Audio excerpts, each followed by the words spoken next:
আসসালামু আলাইকুম। ইংরেজি পত্রিকা পড়ার ক্ষেত্রে সবার একটা কমন প্রশ্ন যে পত্রিকা পড়তে তো চাই কিন্তু বুঝতে পারি না, বা পড়ি কিন্তু বুঝতে পারি না বলে পত্রিকা পড়ার ক্ষেত্রে কোনো ইন্টারেস্ট থাকে না। এই সমস্যা সমাধানের জন্যই আমরা পুরো এক বছরের the daily star news paper থেকে বাছাই করা 3000+ ভোকাবুলারি নিয়ে আমাদের আয়োজন, learning vocabulary from the daily star news paper. এক্ষেত্রে আমাদের ভিডিওগুলো দুটো ক্যাটাগরির হবে। প্রথম ক্যাটাগরি হবে শুধু ভিডিও ভোকাবুলারি মিনিং, আর দ্বিতীয় ক্যাটাগরি হবে ভোকাবুলারি মিনিং প্লাস এক্সাম্পল। এবং আমাদের টার্গেট হবে প্রতিদিন 20টা করে ভোকাবুলারি। এইভাবে আমরা 30 দিনে 600 ভোকাবুলারি কভার করার চেষ্টা করব, এবং সাথে এক্সাম্পল সহ। তাহলে আমরা যদি আমাদের স্ক্রিনে এই ভিডিওগুলো দেখা শুরু করি, এবং আমাদের এই ভিডিওগুলো কাদের জন্য, যারা একদম দুর্বল স্টুডেন্ট তাদের জন্য মাথায় রেখে ভিডিওগুলো বানানো, এবং যারা আইএলটিএস প্রত্যাশী এবং অ্যাডমিশন প্রার্থী তাদের জন্য। এবং এক্সারসাইজের জন্য প্রত্যেকটা ক্লাসের সাথে একটা ফ্রি পিডিএফ আমরা প্রোভাইড করছি। তাহলে আমরা আমাদের স্ক্রিনে যদি ভোকাবুলারিগুলোকে দেখার শুরু করি, যে আজকের ক্লাসের আমাদের যে টার্গেটকৃত ভোকাবুলারি সেটা হচ্ছে আফটার ম্যাথ, এবং এটা হচ্ছে নাউন, এবং এর বাংলা যে মিনিং সেটা হচ্ছে ফলাফল বা পরিণাম। যে যুদ্ধটির পরিণামে ব্যাপক পুনর্গঠন ঘটেছিল। তো এখন এই বাক্যটিকে যদি আমরা ট্রান্সলেট করি যে ব্যাপক পুনর্গঠন ঘটেছিল কিসের কারণে? যুদ্ধটির পরিণামে। এখানে ছোট ছোট বাক্যের এই ইংলিশ মিনিং গুলা বের করতে পারলেই পুরো বাক্যটিকে আমরা খুব সহজে মনে রাখতে পারবো। যে ব্যাপক পুনর্গঠন ঘটেছিল মানে কি? A lot of rebuilding took place. A lot of rebuilding took place মানে হচ্ছে ব্যাপক পুনর্গঠন ঘটেছিল যুদ্ধটির পরিণামে, the aftermath of the war. Aftermath মানে পরিণাম বা ফলাফল, তা যুদ্ধটির পরিণামে মানে কি? The aftermath of the war. যে lot of rebuilding took place, ব্যাপক পুনর্গঠন ঘটেছিল in the aftermath of the war, যুদ্ধটির পরিণামে। পরবর্তী আমাদের যে ভোকাবুলারি সেটা হচ্ছে এজড, এবং এটার বাংলা মিনিং হচ্ছে বয়সের। বাংলা যে বাক্যটি 6 ও 9 বছর বয়সের তাদের দুটি সন্তান আছে।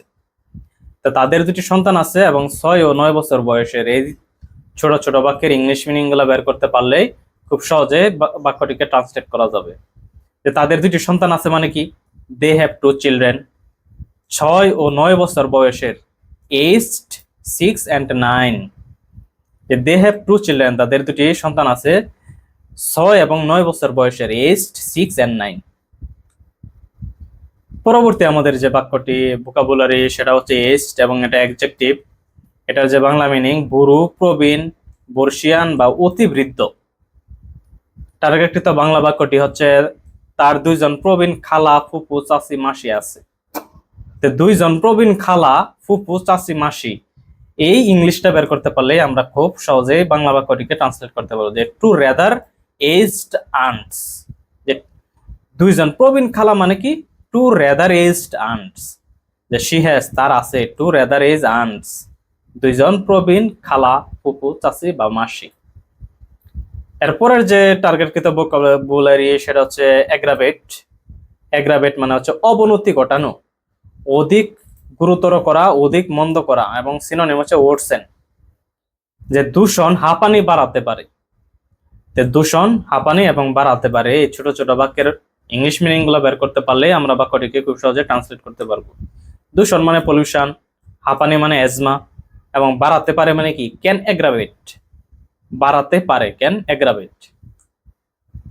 পরবর্তী আমাদের যে টার্গেটকৃত ভোকাবুলারি সেটা হচ্ছে অ্যাগ্রেশন। অ্যাগ্রেশন মানে হচ্ছে বিনা উস্কানিতে বৈরী আচরণ বা হামলা বা আগ্রাসন। যে গবেষণাটি প্রমাণ করে যে কম্পিউটার গেমস বৈরী আচরণের কারণ হতে পারে। তাই গবেষণাটি প্রমাণ করে যে কারণ হতে পারে বৈরী আচরণের, এই ছোট ছোট বাক্যের ইংলিশ মিনিং গুলো বের করতে পারলে পুরো বাক্যটিকে খুব সহজে ট্রান্সলেট করতে পারবো।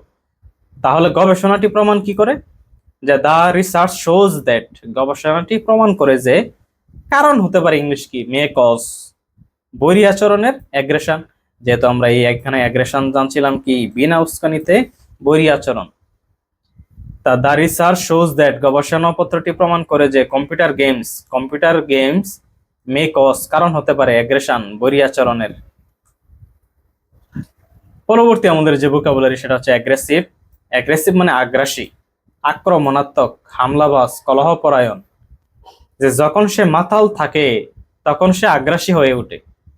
সে আগ্রাসী হয়ে ওঠে যখন সে মাতাল থাকে। এই ছোট ছোট বাক্যের ইংলিশ মিনিং গুলা বের করতে পারলে আমরা খুব সহজেই বাক্যটিকে ট্রান্সলেট করতে পারবো। যে সে আগ্রাসী হয়ে ওঠে মানে কি, he gets aggressive. Gets aggressive মানে আগ্রাসী হয়ে ওঠা। যখন সে মাতাল থাকে, হোয়েন হি ইজ ড্রাঙ্ক। যখন সে মাতাল থাকে, হি গেটস অ্যাগ্রেসিভ, সে আগ্রাসী হয়ে ওঠে। পরবর্তী আমাদের যে টার্গেটকৃত ভোকাবুলারি সেটা হচ্ছে অ্যাগ্রাইভড।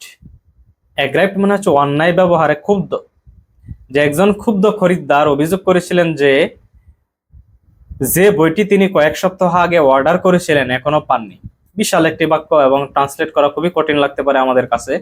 তাই এই বাক্যটিকেও আমরা ছোট ছোট বাক্যে বিভক্ত করে ফেললাম। যে একজন ক্ষুব্ধ খরিদ্দার অভিযোগ করেছিলেন যে কয়েক সপ্তাহ আগে তিনি এখনো পাননি যে বইটি অর্ডার করেছিলেন।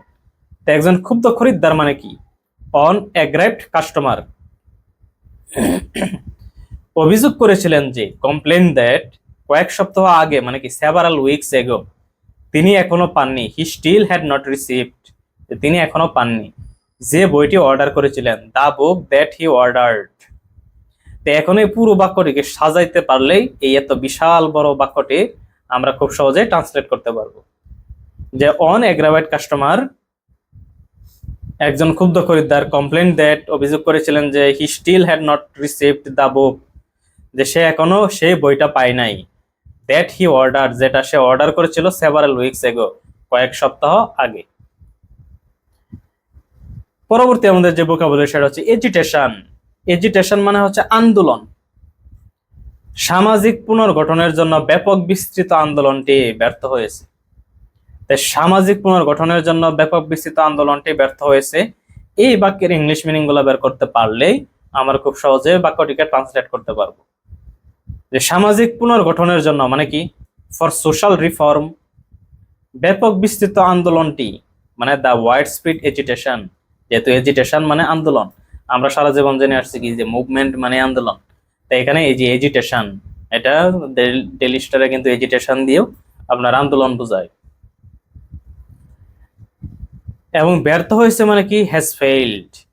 দ্য ওয়াইড স্প্রেড এজিটেশন, ব্যাপক বিস্তৃত আন্দোলনটি ফর সোশ্যাল রিফর্ম, সমাজ পুনর্গঠনের জন্য, হ্যাজ ফেইলড, ব্যর্থ হয়েছে। পরবর্তী আমাদের যে ভোকাবুলারি সেটা হচ্ছে এগ্রি, রাজি বা সম্মত হওয়া। তুমি কি মনে করো যে সে তাদের প্রস্তাবে রাজি হবে? তুমি কি মনে করো যে এবং সে তাদের প্রস্তাবে রাজি হবে। এই ছোট ছোট বাক্যের ইংলিশ মিনিং গুলো বের করতে পারলে আমরা পুরো বাক্যটিকে খুব সহজে ট্রান্সলেট করতে পারবো।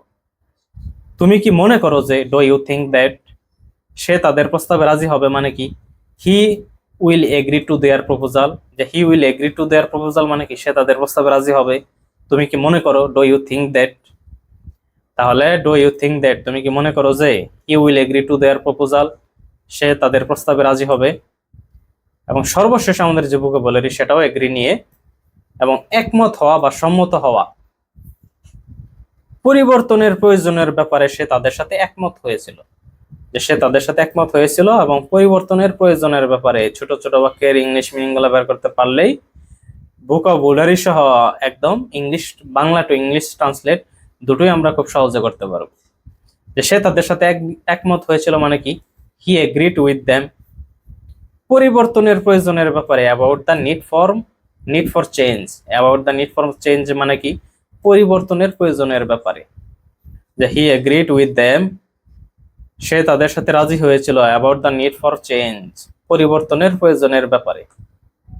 তাহলে এই ছিল আমাদের ক্লাসের আজকের নির্ধারিত ভোকাবুলারি।